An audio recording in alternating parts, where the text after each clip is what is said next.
우리에게 문제가 올 때 여러분은 무엇 하십니까? 문제가 다가올 때 여러분 어떻게 반응하세요?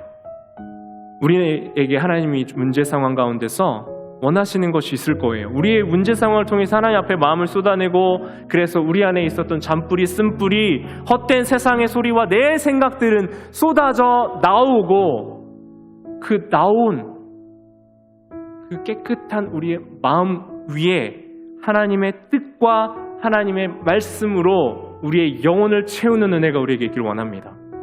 기도가 그거예요, 여러분. 하나님께 물론 하나님의 음성과 뜻을 듣는 기도도 있지만, 우리가 주님 앞에 나와 큰 소리로 통곡하며 우리의 마음을 쏟아놓는 기도를 하면 우리 안에 있었던 것들, 우리 안에 있었던 잠자던 것들, 우리 안에 있으면 안 되는 것들을 하나님 앞에 쏟아내는 기도를 하는 겁니다. 그리고 그것을 내가 쏟아내고 끝내는 것이 아니라 중요한 건 뭡니까? 하나님 말씀으로, 진리의 그 핵심으로 하나님의 말씀으로 우리를 채우는 것이 중요하다는 거예요. 근데 여러분, 한나의 기도는요, 단순히 내가 하나님께 기도했더니 하나님이 이거 들어주셨어 하는 기도와 응답의 이야기로 끝나지 않습니다. 왜냐하면 한나는 아무도 하나님의 마음을 알아주지 못하고 하나님과 마음이 통하지 않았던 이 시대에 자기의 마음을 쏟아내며 그 한나에게 있었던 하나님의 마음을 이 한나가 받아 알게 되었기 때문에 그래요. 일방향적인 기도, 송신만 하는 기도일 때가 너무 많아요. 수신하지 않는 형국입니다.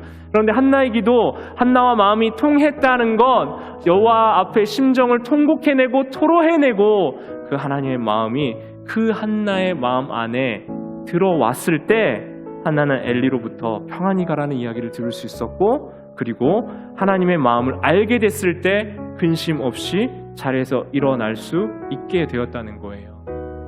하나님의 마음이 한나의 마음 안에 임했을 때, 말씀이 통하지 않는 시대에 이 사무엘이라는 내 자녀를 통해서 그 마음이 통하는 사람을 너를 통해 보낼 거야 라는 하나님의 마음과 위로를 받았을 때, 그때 한나는 근심 없이 하나님의 마음과 하나님이 해석해 주시는 자신의 삶의 이야기를 가지고 일어설 수 있었다는 겁니다. 어떤 우리에게 문제가 우리에게 다가오면요, 여러분, 그 문제에 대충 해결됐다고 해서 그냥 흘려보내지 마세요.